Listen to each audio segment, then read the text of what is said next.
you're a father.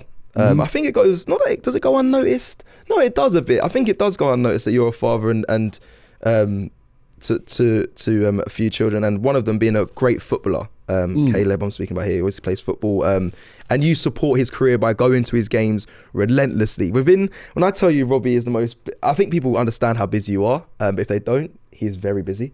But between that, you balance driving up and down the country to take your kid to football. How is that? It's a match day experience. We're still on the same theme. I want to know, like, what is that for you? How do you take pride in watching your son play? And obviously he's at academy right now. Do you take pride in it? Do you want him to be a footballer? Do you take the experience of you going up there? I want to know, like, the car journey up there. Do you speak to him before the game? Do you speak to him about his performance? I want to know all this because I never had that when I was playing. I'm going to be honest. My mum used to take me, but she didn't really care. She's kind of a thing of like, go to football, do what it is. I don't want to get involved. But for you, is it any different? No, I love it. I love taking him to football. Yeah. There's a lot of driving. Bloody hell. At the moment, he's with the emerging squad at Leicester. Yeah. So I have to drive up to Leicester City, man. It's a brilliant training ground, man. Their training ground's unbelievable.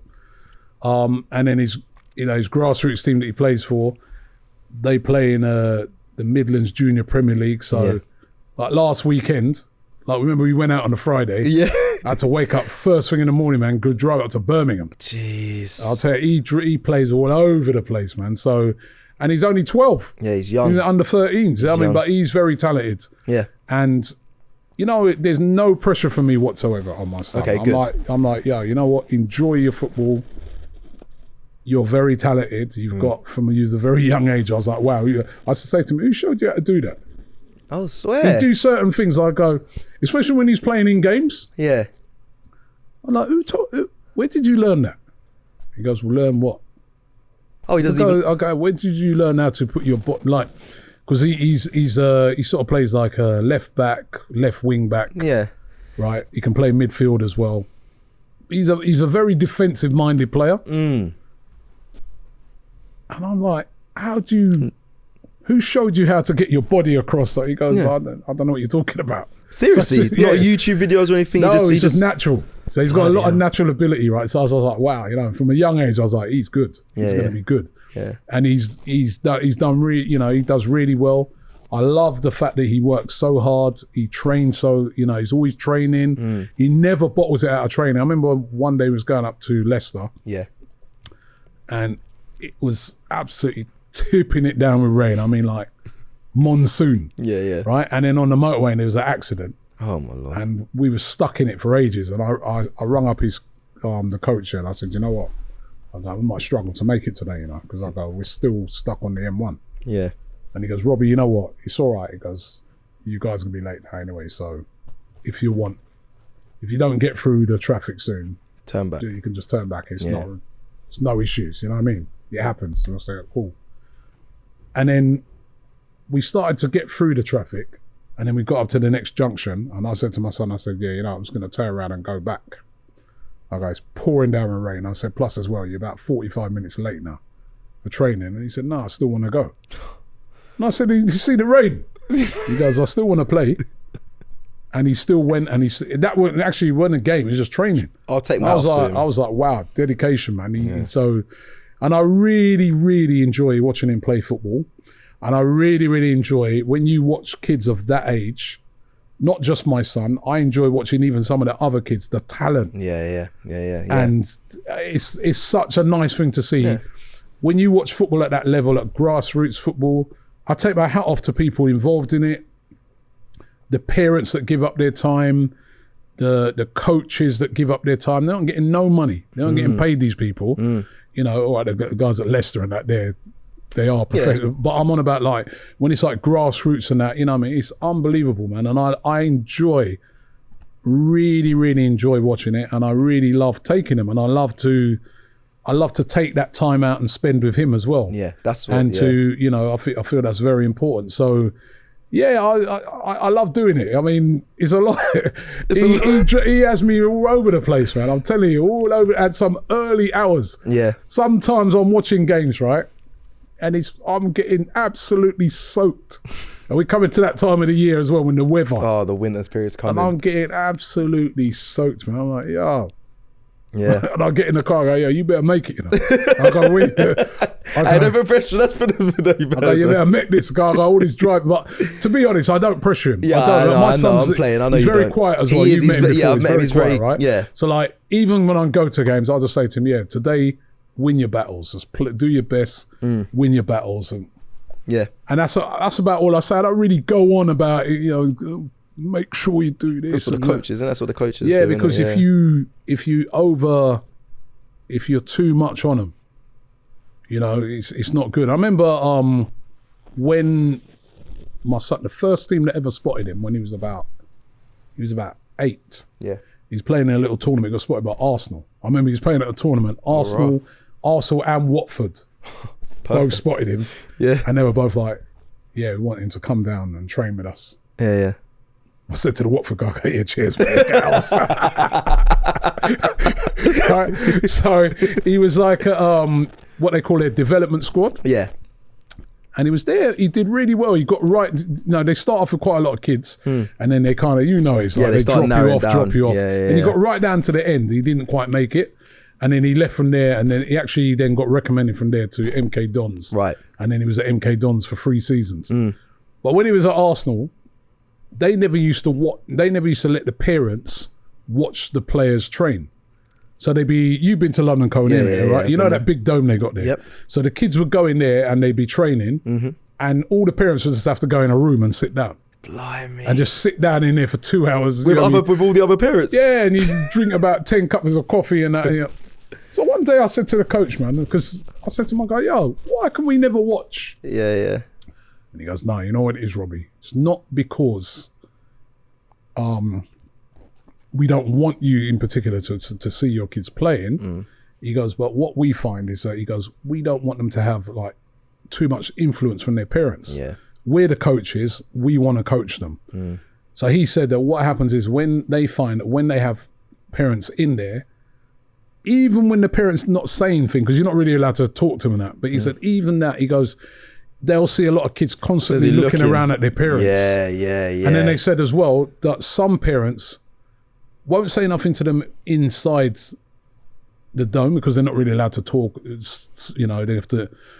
But when they're on the way home now, why didn't you do this? Why didn't you do that? Because they're so desperate for their kid to make it at Arsenal or to make it at whatever big club it is. It's almost like they're more desperate than the kid. You know what I mean? And that way the kid's not learning anything. I said to him, you're actually right. Of course they're right. Even I've been at games and I've seen like there's parents, they're coaching, almost like they're coaching their kids. And I never forget, right, there was a game a couple of months ago I went to. And this parent kept saying to the kid, so why you stay back? He was like, he's playing in defence. He goes, stay back, right? And then he kept moaning at his kid, right? Because they kept playing the ball out from the back. Yeah. And he said, get rid of it. What are you doing? And he was going on all game, yeah? When the game finished, the coach came over to him and said, listen, no disrespect here, but he goes, we're the coach. Yeah. And we don't really want you telling him what to do. I told your son to play out from the back. I don't want him hoofing it down. Yeah. Doesn't care if we concede a goal. I want them to learn how to play out from the back under pressure. If the goal goes in, I don't care. Right? And he goes, plus I told him to constantly get forward as well because I want to see him overlapping. So that's a perfect example you know, but you'll have parents there sometimes there. So the kids are caught in two minds. They don't know what to do with it.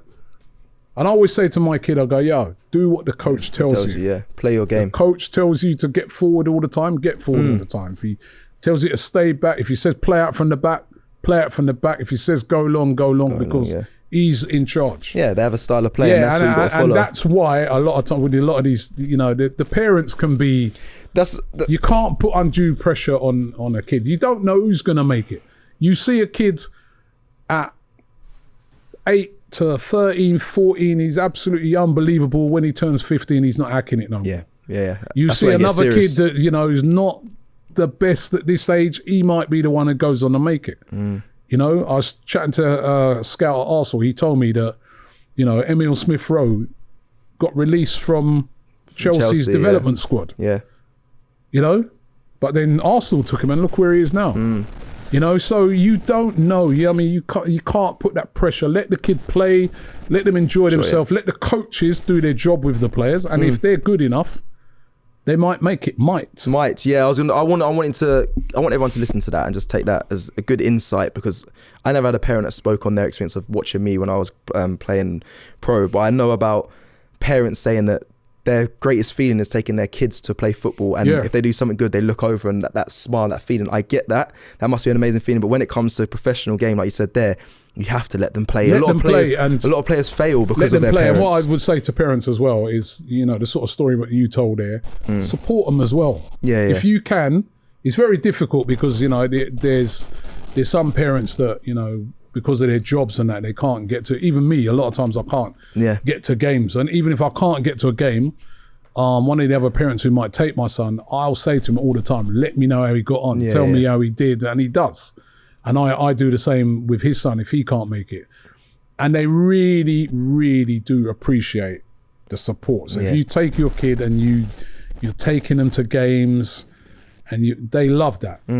They may not say it to you now, but later on, they're really going to really appreciate that. You know, don't just take them to the game and just, you know, open the door and say, all right, go, play, and just sit in the car in the warmth. Go out there as well, stand up. You know, I know it's cold sometimes. But be there. Stand up, watch, see how they, because kids really appreciate that. Do you, this is the last question on this, do you have any fear or doubts of, like, if Caleb makes it to, I don't know, say the Premier League or the top level, him dealing with, I guess, the pressure of being a top player, the fans, all the fandom, or would you think, or do you ever think about that? Do you ever worry about that, or do you think, you know what, it'll be fine? Will you be at the games as well in the stands, or will you be? I think I'd always worry about the racist part of it. You know what I mean? When I see like what Saka as a 18, 19 year olds had to go through, disgusting racist abuse. You know, you think to yourself, would I really want my son to be going through them things as well? And the reality of it is that if he did make it as a footballer, he probably would have to go through that. And we got to educate them on how to get through that, but we shouldn't have to be doing that in this day and age. And I still get really, really fed up of discussing these issues. I know it's Black History Month and we have to talk about these things. That in this day and age, we're still discussing a black player being racially abused on social media or on the pitch. When, you know, when are the authorities, FIFA, UEFA, when are they going to do something about it? I mean, serious. We were watching the game the other day, Hungary. Oh yeah. How many more stadium bans are you going to give them and fines? Exactly. You know, can you not see it don't work? Only one was arrested, by the way. No, only one when there was with loads. The Hungarians, right? Don't work, does it? No, not at all. They do it again and again and again. It's always the same people. It's always the same teams. When you look in this country, it's always the same teams. It's always the same countries. You know, not always, but a lot of times it's the same ones. They do it time, they get a fine, back again, next minute it's them. There's an easy way to deal with it. Easy. Just out the competition. You no longer play. Watch how quick they turn around when those countries get hit in the pocket. They will make sure that those type of people don't come back 100%. And watch it. But UEFA and FIFA and even the Premier League, and they don't really care. That's how I view it. No, I agree. Because if you care about something, if you if it was the Super League, let's look how fast that went down. Look how quick with the Super League. They were saying to players, you're going to be banned from playing for your country, and it weren't even the players who were doing the Super League. Right. And look how you know what I mean? And that was the sort of sanctions they were putting on them. Right. What kind of thing is it? You know, if you go around the corner to Tesco's, and you go into that shop and you racially abuse someone, they ban you from the shop. Never to come back there again. No matter how much money you got. You're not welcome, because you know what? It's our shop. And in our shop, our policy is no racism and no abuse. Right? You're banned. So why is it FIFA, UEFA, it's their competition. The Champions League is their competition. The FIFA World Cup is called. So all they got to do is say, you know what? You're a repeat offender. You're banned. You're not welcome. You know the rules of our competition. You know that, you know, it's all about equality. If you can't adhere to that, go away, sort yourself out. When you've sorted yourself out, we will consider letting you back in the competition. That's all they got to do. Exactly. And they will clamp down on this thing Instantly. quickly. Yeah, instantly. Yeah, exactly that. But they don't do nothing. It's left to players to be taking knees and this walking and off the that. pitch and all that. Right? You know Yeah, what I mean? it's just Players, it shouldn't be on the players. it shouldn't be. It shouldn't be on the stewards at the ground. It should be on the authorities to have And the governing bodies, yeah. proper sanctions for these things. And then maybe if they did that, maybe in the next 5-10 years, we won't be talking about it. Right, exactly that. And that's Why is it always football? I don't no one know. racially abusing no one at Wimbledon. Or tennis, yeah, or or Formula the rugby, One or or anything. Formula yeah. One, or, Yeah. or why is it in football? Why do we allow this? I don't even see it in American sports. It's true. American sports where, you know, we know in some parts of America there's been a history of racism. Yeah. I don't even see it there. Yeah. Right? Why is it always football? Why? When is it? When they're going to do something about it? I don't know. That's a great question. That's a great question. You're right. And I think it's it's mad, I'm all telling other you. sports. I know in boxing as well. Absolutely. Boxing back in the day, there was a lot of racism, but even that's been like, that's gone now as well. Really, back in the because day, you're isn't out, it? you're Yeah. gone. It's been exactly. You're gone. It's simple. You're not welcome. Yeah, it's interesting. That's a great question. That's what your views are. You're not welcome here. Our competition is about being inclusive. Yeah. And you're not. You don't want to adhere to those rules. So out, and they can do it because, as like you just said with the Super League thing, look how quick they came down, man. When they were, you know. Yeah. But you know what the difference with that was? They cared about that. Right. To me, the authorities don't really care about it. It's a problem. But It's a problem, but it's not something they care about. Yeah. Because when you care about a problem, you do something about it. it's not affecting Yeah. their pockets. That's what. The That's government care about COVID right now in this country. We're rushing out trying to find vaccines. That's what you do when you care about something, right? So when you care about something, you're on it. You will try to do your best Yeah. to deal with it. I don't think, my personal opinion, I don't think the authorities really, deep down, it's like, oh, what happened in Hungary? Oh yeah, fine, man. Yeah, Sure. sure. All right, Rob. Thank you for obviously joining me for this Inside AFTV Black History Month special on your matchday experience. Now, I've done this with every show now. Before you leave, is there anything that you wanna say to the people listening, to people watching now? If I haven't asked you the questions that you kind of want to get off your chest, is there anything you just want to say to everyone? I think you did say, you said a lot at the beginning as well, but is there anything that you just want to let them know?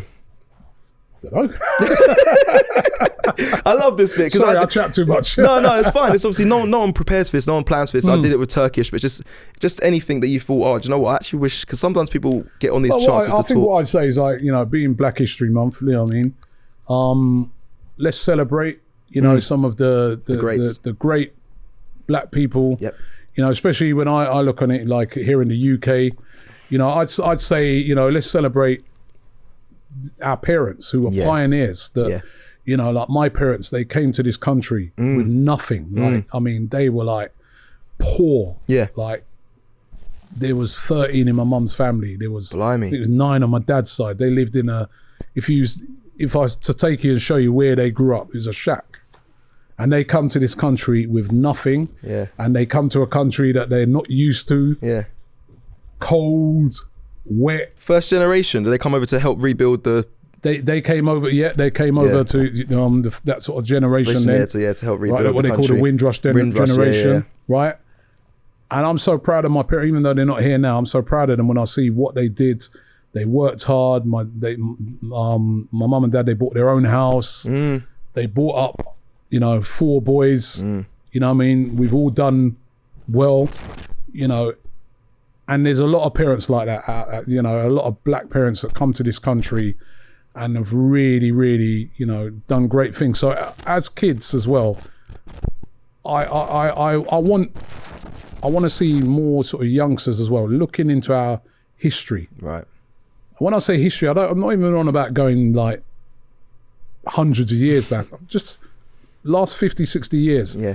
Look at what your mum and dad did. Look at what your grandparents did to come here and to make your life. Yeah. Right? And trust me, you'll have a greater respect for them. Yeah. You really will. Because I think sometimes a lot of Black youngsters don't. Yeah, 100%. They don't really look at that. They don't really 100%. look at it. How many? I said to my daughter the other day. I said, how many youngsters now? If someone said to you, right, I want you to go abroad to, I don't know, pick a country. Anywhere. I want you to go abroad to, I don't know. You're going to spend the next 5 years in Let's say Brazil. What about Brazil? Yeah, let's say Brazil. Oh boy, very few people want to make that effort to go there.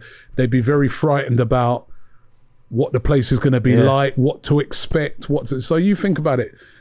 Our parents were coming from the West Indies in a lot of cases at them times to England. Promised a lot, by the way. Promised a lot and they of things didn't know, but they didn't know what to expect but either. never, and didn't get what they were They promised didn't know as what well. to expect. They came here, and as I said, different climate, different culture, and they adapted and they built we're a product of that. So I think in Black History Month we should always focus on that. Especially here in the UK. Big up to our parents and that, man. Yeah. They've done a good thing. Oh, that's a great way to end it. Yeah, big up. Check your Black History for Black History Month. Make sure you check out Robbie. Thank you very much for joining man, me. respect, man. Thank you for watching the Inside AFTV episode, and we'll see you next time. Peace.